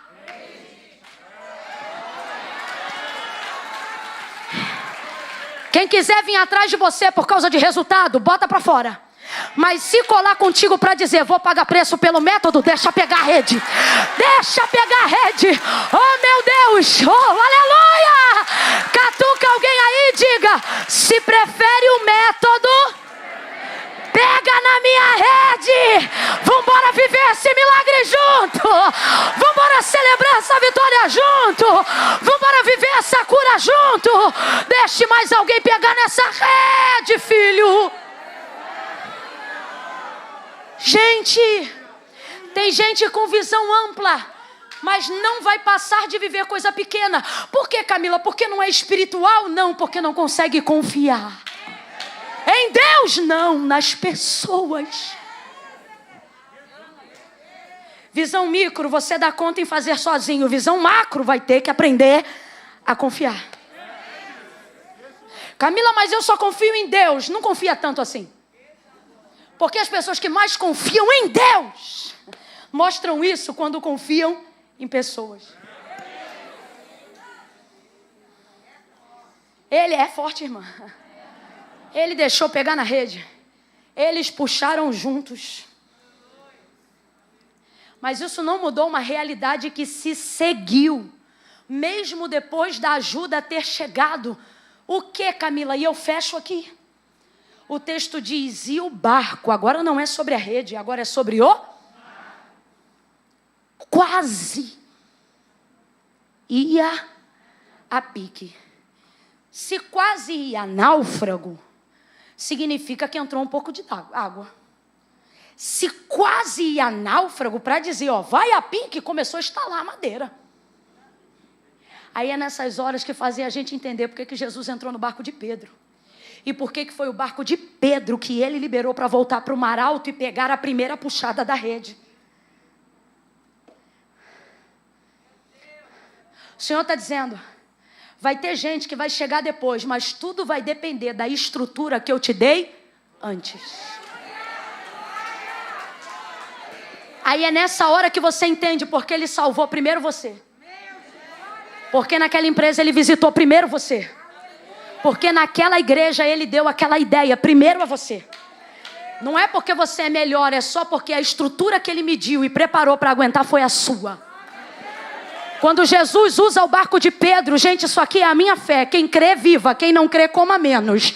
Mas a minha fé me mostra ele usando o barco de Pedro. E enquanto ele está pregando, ele está medindo polpa, ele está medindo proa, ele está olhando para frente, ele está vendo os metros cúbicos da quantidade de peixe que cabe ali dentro. Ele já está determinando o milagre e vendo a estrutura do barco. Então guarde isso. Quando parecer que o barco quase vai afundar, lembra que antes do peixe entrou Jesus. Antes do peixe entrou Jesus. Olha para alguém aí agora e diga: antes do peixe entrou Jesus. Antes do peixe entrou Jesus. Jesus te trouxe hoje aqui para dizer: você não vai sucumbir debaixo do próprio ministério. Você não vai sucumbir debaixo da própria empresa. Você não vai perecer debaixo da própria bênção. Ele está dizendo: antes de entrar o peixe, entrei eu. Medi e preparei. Sabe por quê? Deus não vai liberar sobre a tua vida uma palavra que te derruba. Mas a impressão que a gente tem é que, dada a envergadura da visão, da unção, da direção que Deus está dando, é que a gente vai quebrar. A ponto da gente começar a pensar: rapaz, se isso é de Deus, por que minha saúde está indo embora? Se isso é de Deus, por que está tendo problema lá em casa? Aí Deus me trouxe hoje aqui para dizer: calma, isso é só um quase. Ou você acha que vai viver coisa grande sem viver um quase? Todo mundo que hoje vive coisa grande pega o microfone para dizer assim: um dia eu quase morri. Um dia eu quase separei. Um dia eu quase pereci. Um dia eu quase achei que não ia conseguir. Eu me lembro que eu dizia assim: Deus, eu quero pregar em todos os estados da nossa nação, independente de nicho, independente de instituição religiosa. Eu quero viver a manifestação do teu reino, e antes de me levar para fora, me faz conquistar a nação brasileira. Eu dizia para o Senhor: não precisa me mandar convite de fora antes, primeiro me faz possuir dentro. E aí hoje eu me lembro, é como se Deus dissesse assim para mim: eu vou fazer isso, mas você vai aguentar o quase? E aí eu vou lhe dizer: o difícil do ministério de quem ministra a palavra em vários lugares, do evangelista, não é ministrar a palavra. Difícil é a logística que você faz para chegar. Você acha que foi difícil para Pedro a alegria de agarrar os peixes? Não, difícil foi botar para dentro. Quando eu tinha 20 anos, eu atendia um estado por dia. Se eu dormisse 15 minutos aqui, eu já estava pronta, já acordava. Isso com 20 anos. Depois dos 30, eu durmo aqui, minha mãe tem que me botar no chuveiro igual bêbado. Eu digo: minha filha, vamos. E aí cai a água e eu ainda não acordei. E no caminho eu venho: Jesus, eu não posso te chamar de Genésio, me dá força. Toma minha mente nas tuas mãos. Aí o pastor falou assim: eu vi que você não dá moleza para tua mãe não. Eu falei: claro que não, pastor, se der pena, para, eu boto adiante. Ela dorme às vezes no aeroporto, coisa. Vambora, mulher, levanta. E ainda filmo ela. Ela diz: troço, vai. E vamos embora. Quando Deus começou a alargar a extensão dos meus limites ministeriais, minha saúde sentiu. Dizia: rapaz, se é de Deus viver o que eu estou vivendo, por que parece que eu vou morrer? E ele dizia: calma, isso é só um quase.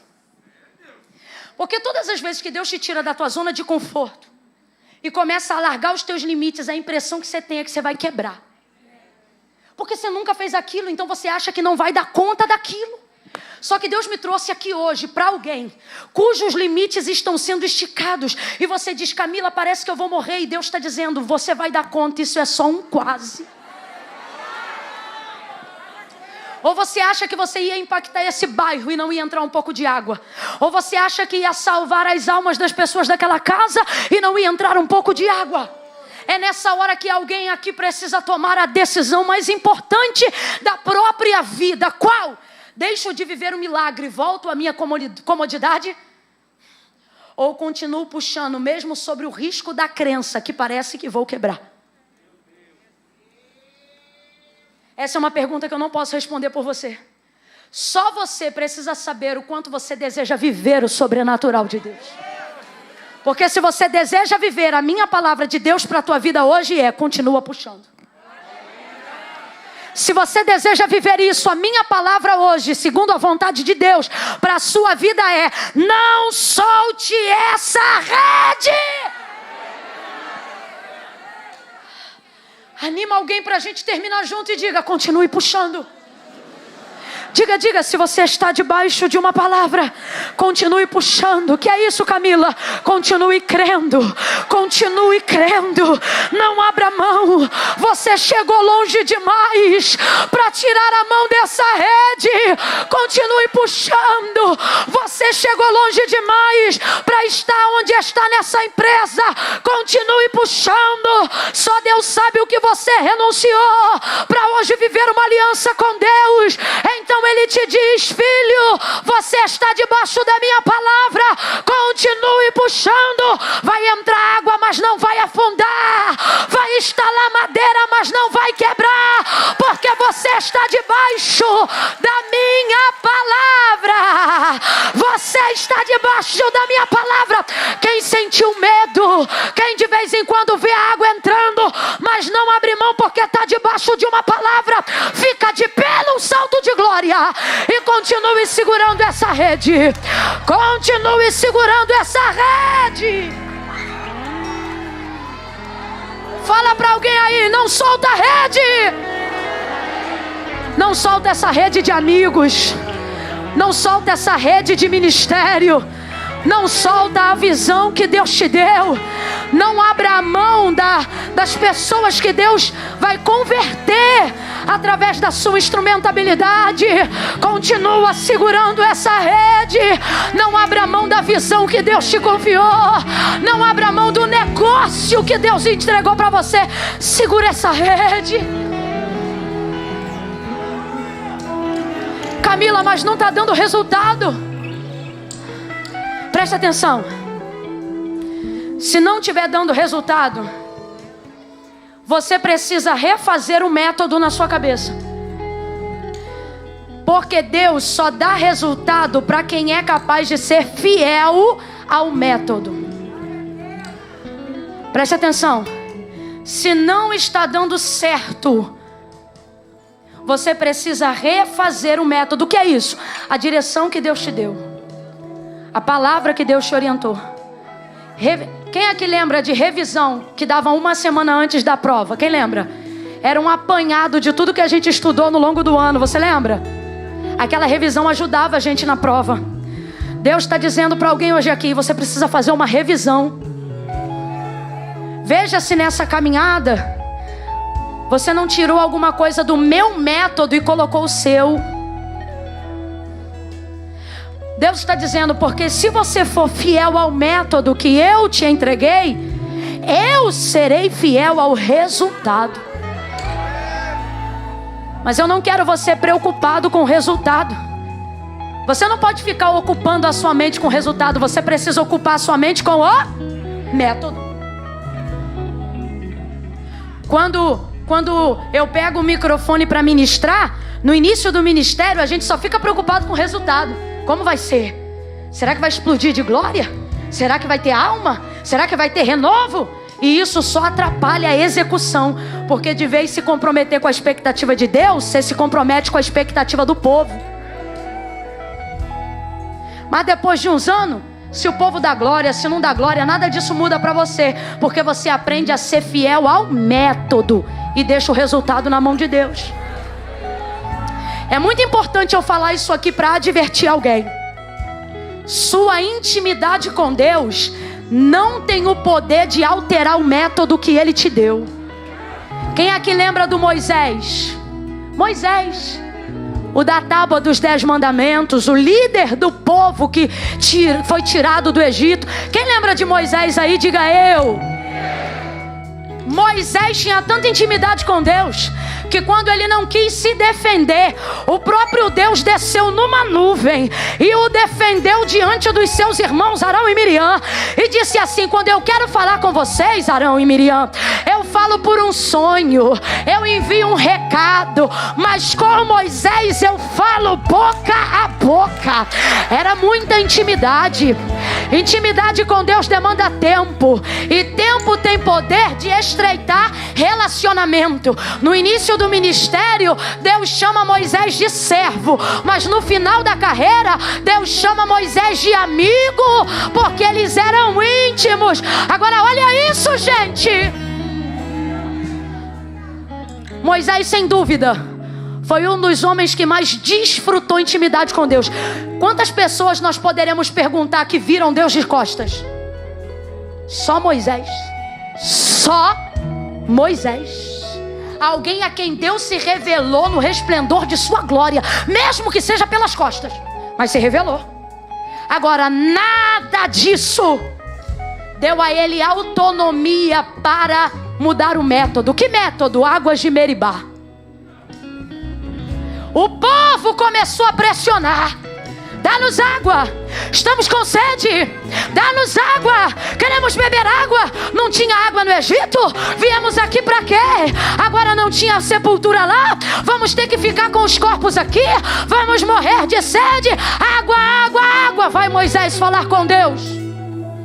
Deus, o povo tem sede e deseja água. Deus vai liberar uma palavra, entenda, um método. Diga, Deus vai liberar o método que Deus dá é esse aqui, ó. Há aqui uma rocha. Vai até ela. Olha o método. Fala com ela e ela vai te dar água. No caminho da volta, presta atenção, ele já tinha um método. Já estava debaixo de uma palavra, já tinha uma direção. Mas no caminho da volta, o povo começa. E aí, ele falou o quê? Cadê? Aonde tem água? Dá água pra gente, a gente tem sede. Para não dar com o cajado na cabeça de um crente, ele pegou o cajado e arrebentou a rocha 2 vezes. Pá! Pá! Deu água. E o povo bebeu água. Raciocina comigo. Deu água e o povo bebeu água. Significa que deu certo. Deu certo ou não deu? Deu, a nível da sede do povo. O povo bebeu água ou não bebeu? Se saciou ou não se saciou? Matou a sede ou não matou? Significa que deu resultado. Se deu resultado, vambora, deu certo. Deu certo ou não deu? Deu certo ou não deu?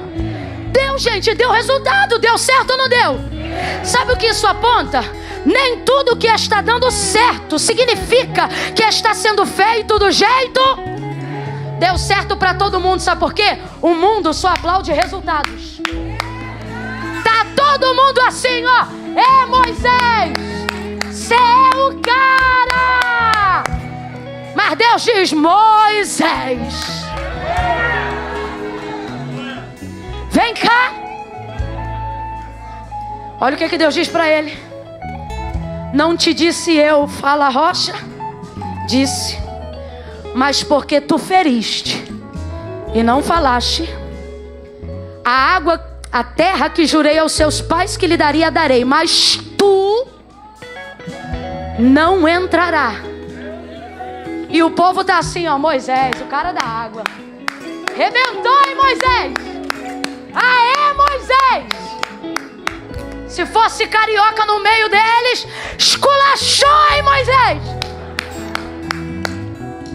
A gente tá rindo, mas é sério. Enquanto o mundo olha resultados, Deus observa os métodos. Você pode vir na igreja, pode fazer campanha, pode ser ofertante, pode ser dizimista. Naquele grande dia, ele não vai olhar o resultado, ele vai ver se você foi fiel ao método, a direção, a palavra de Deus.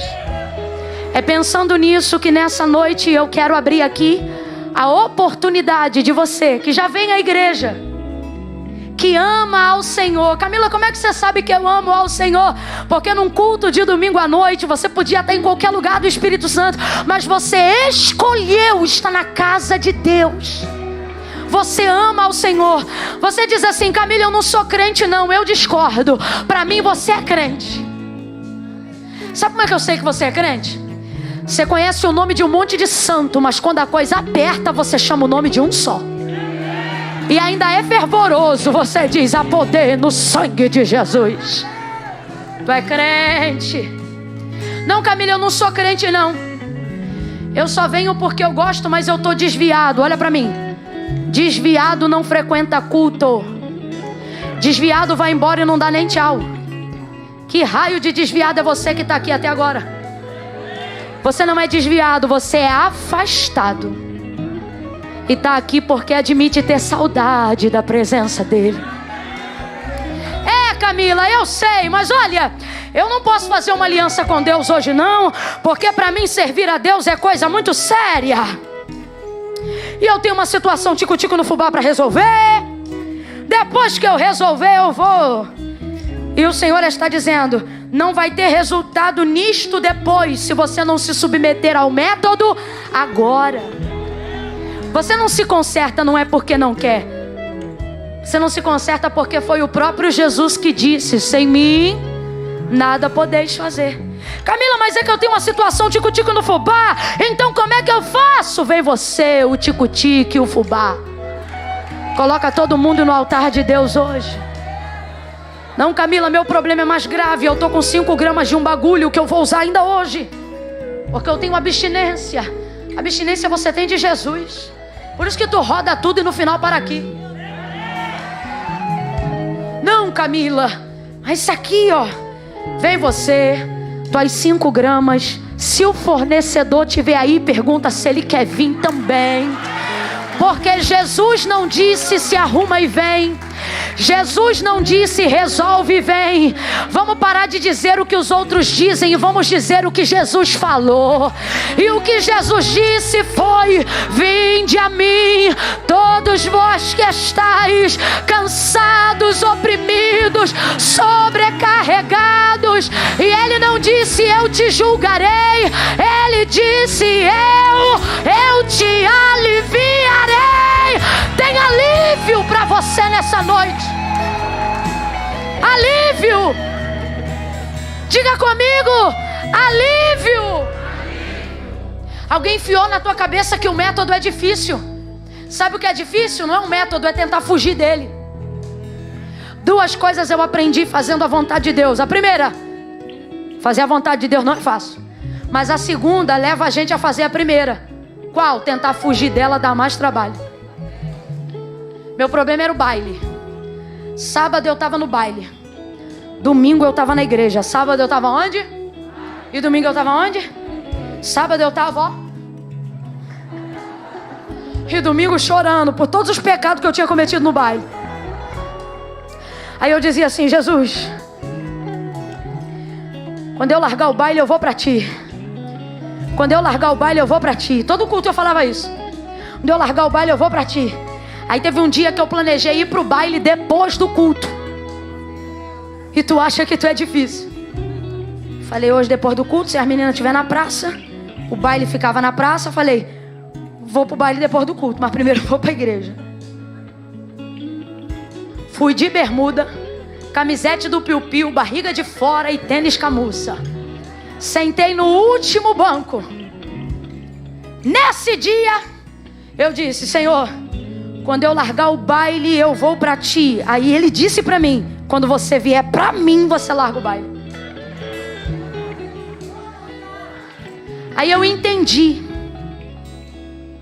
que ele queria quem eu era a despeito de como eu estava. Fui eu caminhando pelo corredor da primeira igreja batista da Posse, tradicional, e eu de barriga de fora, bermuda do Tasmania, camisete cor neon do piu-piu, barriga de fora, e minha barriga nunca foi pequena. Fui eu pro meio do corredor da igreja. Parei no altar de Deus. Camila, resolveu tudo aquele dia? Não, porque você não resolve tudo no dia. Mas posso te afirmar, resolvi tudo a partir daquele dia. Por que eu estou dizendo isso?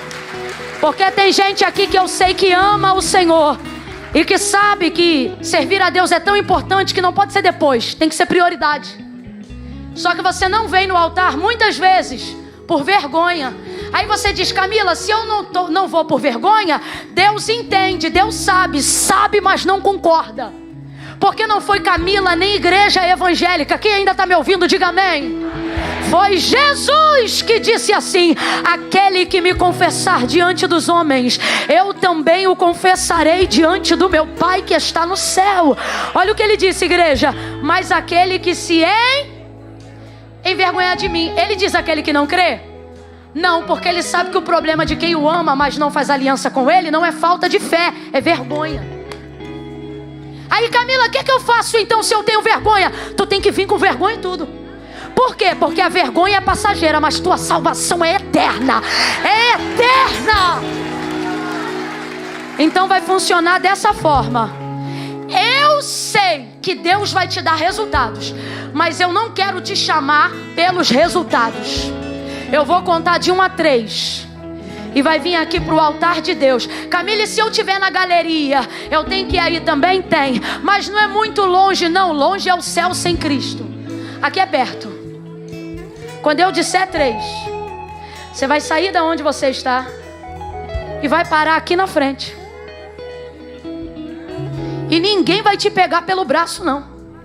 É só quem sabe. Camila, sou eu, é você, então você vai vir. Agora presta atenção para não vir quem eu não estou chamando. Quem vai vir? Quem está afastado, quem se diz desviado, quem vem à igreja, frequenta os cultos, mas nunca fez uma decisão ao lado de Jesus. Camila, eu nem sabia que eu precisava, agora tu sabe. Camila, quando chegar aí na frente eu tenho que falar alguma coisa? Nada, porque eu só estou chamando essas pessoas. Então eu vou entender que a sua caminhada até aqui é a sua confissão pública de fé. Camila, eu sou de uma igreja aqui perto, posso ir aí na frente? Não. Camila, eu sou de uma igreja aqui perto, posso ir aí na frente? Isso, pode ficar à vontade. Posso ir aí na frente? Não. Não estou chamando o crente que quer oração. Não, Camila, que eu estou sentindo de orar. Ora aí aonde você está. Não vem que eu não estou te chamando. Só vai vir para o altar. Camila, sou eu. Estou afastada. Camila, estou desviado. Camila, eu queria ir na frente, mas estou sem graça porque eu sou macho alfa. E o Senhor está dizendo: tu é macho alfa na tua casa, na minha presença tu é meu filho e eu te quero de volta, homem. Eu vou só pedir às minhas irmãs que estão me ajudando na intercessão, que só hoje, que vocês orem por ela lá no lugar de vocês. Sabe por quê? Eu vou precisar desse espaço, porque eu ainda não abri a contagem. Você fica, eu e tu aqui, vaza. É porque eu vou precisar desse espaço. Sabe por quê? Eu sei que tem mais gente do que cabe nesse espaço aqui. E eu só estou chamando essas pessoas. Eu vou contar de 1 a 3. Quando eu disser 3, vai tirar o pé do chão e vai vir para o altar. Camila, eu que já sou salvo, posso sentar? Não! Ai, Camila, acaba logo que eu quero ir embora, que aí vai na paz. Só não me obriga a terminar aqui, porque você já tem um nome no livro da vida. Porque pro céu, essa festa vai começar agorinha. Agorinha. Então quem gosta de fazer festa com o céu, começa a interceder. E intercede a pessoa certa. Você vai começar a orar ao Espírito agora. Camila, se eu estiver na galeria, você vai descer. Se você estiver aqui na nave, vai sair do teu lugar e vai vir aqui na frente. A gente sabe cantar aquela música que o refrão diz assim: quem mandou largar? A gente sabe, você sabe que são vocês, né? No 3 a gente vai liberar essa canção. No 3. Até o 3 eu vou contar. Camila vai fazer apelo? Não, convite. É 1, 2, 3, apelando, eu tô a 1h35 minutos. No 3. Ah, Camila, mas meu problema é que eu fiz pacto de sangue. Olha pra mim. Se tem alguém aqui assim diz o Senhor, me diga aí qual foi o sangue que você derramou. Que o sangue do meu filho não tem o poder de pagar essa dívida. Deus está dizendo para alguém aqui: a dívida de sangue está paga. A dívida de sangue está paga. Camila, mas e o meu vício? Hoje você vai dizer para o teu vício que primeiro é Jesus. Amanhã a gente vê o que vai fazer com o teu vício. Se você botar Jesus hoje em primeiro lugar, todo o restante ficará para depois. Eu conto 1. A igreja que entende esse momento, comece a orar e ore ao Espírito. Diga assim: Espírito, no nome de Jesus. Comece a orar. Senhor, se tem alguém aqui hoje que precisa ser tão corajoso e corajosa como são essas pessoas, assim como o Senhor trouxe ele, traga os outros. Assim como o Senhor trouxe elas, traga mais outras. Comece a orar. Vamos embora, meu povo. Ninguém fingindo que está orando. Comece a orar, comece a orar. Eu conto 2. Abram os corredores para mim, por favor. Deixem os corredores bem abertos, por favor. 2h45. Se você está na galeria, acende a luz da galeria. Se você está na galeria, começa a tirar o pé do chão e procura a escada, porque eu estou te esperando. 2h45. Camila, não precisa chamar de novo. Eu sei que sou eu. Você sabe que é você? 3. Tira o pé do chão e volta. Pega na rede. Ei, vem. Vem. Volte para o mar alto. No lugar da tua vergonha eu vou te honrar. Quem mandou largar a rede? Oh, glória! Quem mandou você parar? Venha. Volte para o mar Em nome de Jesus. Segura essa rede. Diga de novo: quem mandou? Quem mandou largar a rede? Segura hoje na rede. Quem mandou você parar? Não abra mão, não abra mão. Volte para o mar alto. No lugar da tua vergonha eu vou te honrar. Quem mandou largar a rede? Quem mandou você parar? Volte para o mar alto. No lugar da tua vergonha eu vou te honrar. Eu não sei. Eu chamei o pastor aqui porque eu quero muito que ele ore por essas pessoas conosco. Oh, glória.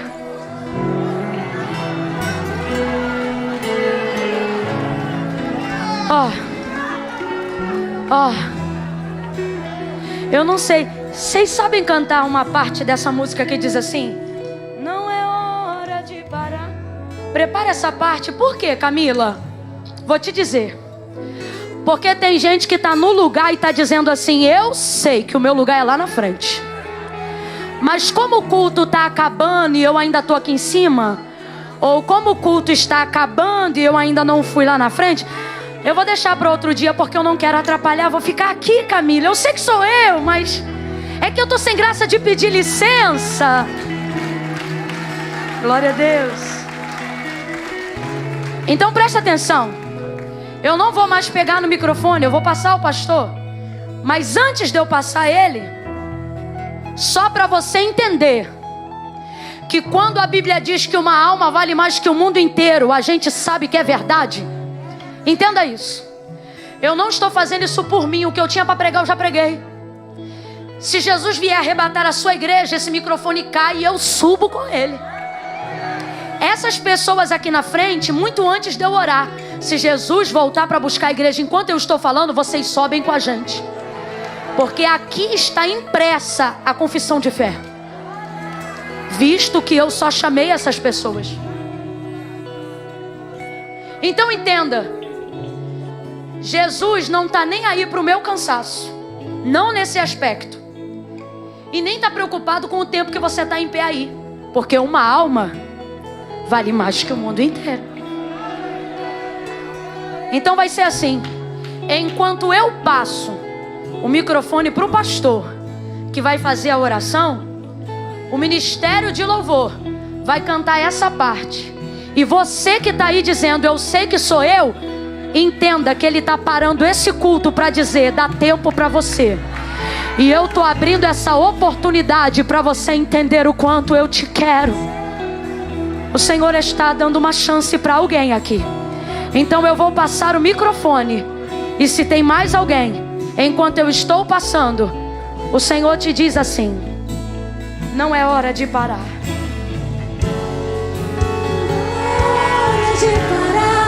Vem. Deus contemplou seu caminhar. Eu sei que é difícil. Camila, sou eu, é você, então vem. Isso, vem.